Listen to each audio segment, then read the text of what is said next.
Hello everybody, welcome to Spark Car Reviews. Today we're reviewing this wonderful 2011 Acura MDX. It currently has 240,000 miles on it, and I mean that really shows you how well these things hold up. I mean, it's in fantastic condition for 240,000 miles. This is my MDX, so yes, I did try taking that off when I bought it. I couldn't get it off. That's fine.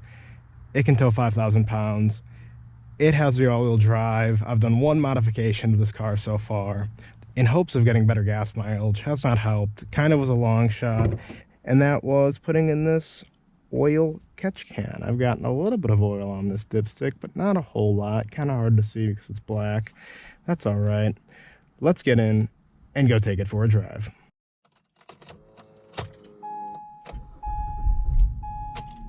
Starts up really nice for having 240,000 miles on it. That's for sure. Right there, if you can see it, 240,599 miles are on the clock here. And throughout the ownership, I've had it for about 5,000 miles now. And I really have not had any problems.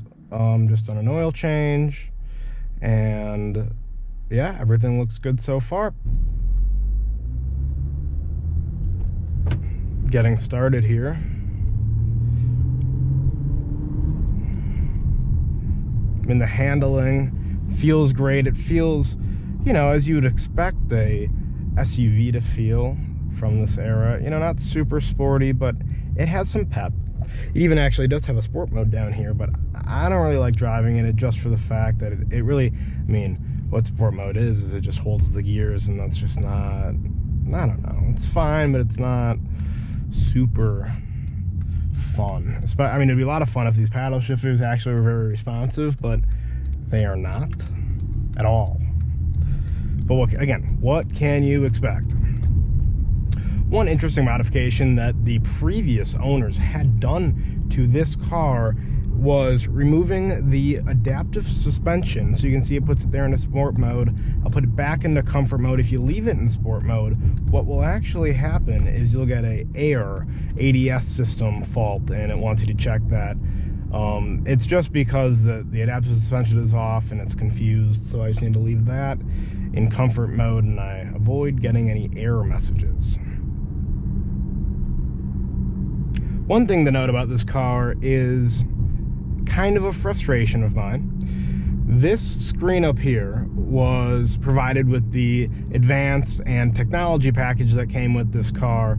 However, it would have been nice, instead of having the Bluetooth still down here, if they had put it up with this screen. Because right now, this screen is just for navigation. That is it. I mean, you can change a few settings on it for like the clock and stuff.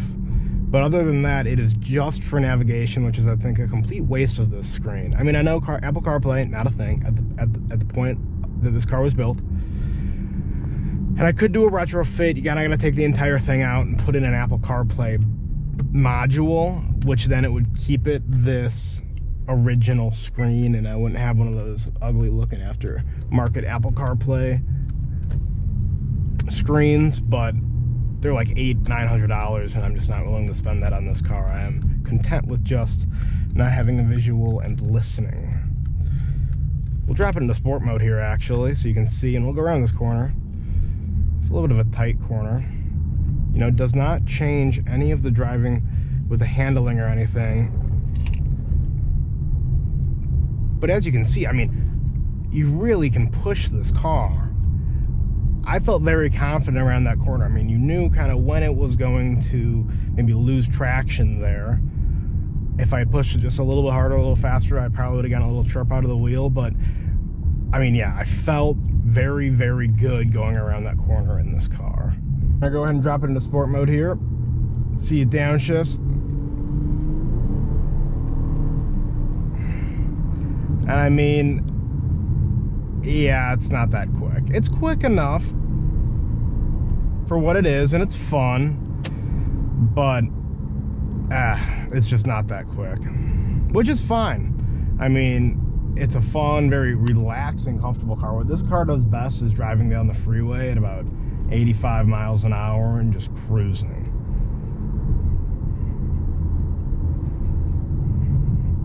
There are a lot of people out here on the lake today. It's a beautiful day. people sailing. Maybe we should do some Spark sailboat reviews. That would be an interesting one. There's Reese Rimrat right there. Happy to see him working for us. That's great. He's always putting in the hours at the parks. So one thing about this car that I don't love, I would say definitely is my least favorite point of this car, would be the gas mileage. Currently on this tank of gas, I am averaging 16 miles to the gallon, which is awful. I mean, there have been times when I've been getting like 15-ish miles to the gallon, high 15s.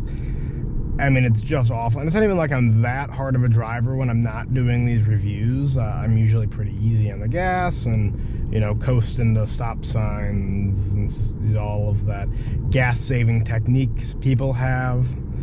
But it is just abysmal. And maybe, you know, maybe it needs a tune-up. Maybe I got to redo the spark plugs. It's got 240,000 miles on it. It needs some work done. That could help. But even still, I mean, I know others who have had this year and generation MDX, and they've also shared the same problems of the bad gas mileage.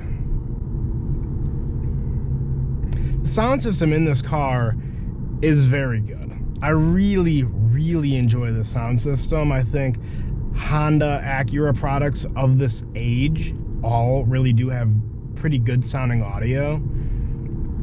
I mean, what you need to remember is this car, when brand new, had a $54,500 sticker price, which in 2011, I mean, now I feel like 54 grand, whatever. A lot of people have $54,000 cars. In 2011, I feel like it's a little less heard of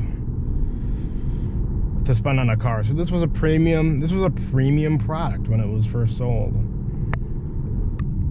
I would love to review one of these Volvo XC90 T8 inscriptions. Those are the plug-in hybrid version of the Volvo. Apparently you can get about 50 miles per gallon, kind of like the Cayenne that I reviewed. I would say that Volvo and the Cayenne are pretty comparable competitors, just because of the ability to plug in and how much they can both tow and their size and weight and whatnot. One thing that you do notice about this car, though, is it is on the same like chassis as the Honda Pilot, which isn't a bad thing. The Pilot's a great car, but it's just something to note. And I would say the RDX, which is the smaller version of the MDX, or its little brother, if you will, is based off of the CRV, which, you know, it's a good car.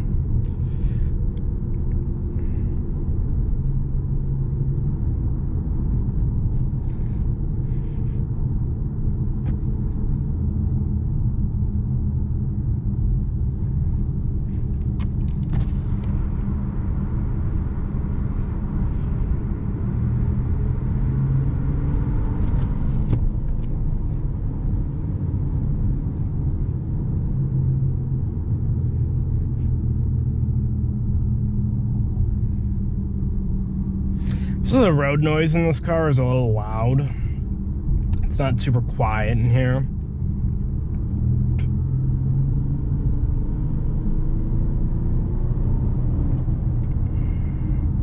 And as you get on the accelerator like that, you do feel some rattles, and you hear some rattles. But what can you expect out of 240,000 miles? You also do see a ton of these on the road. So many have been sold.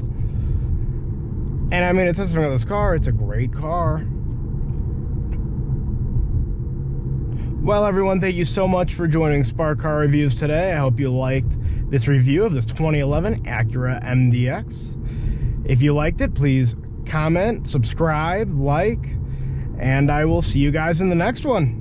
Bye.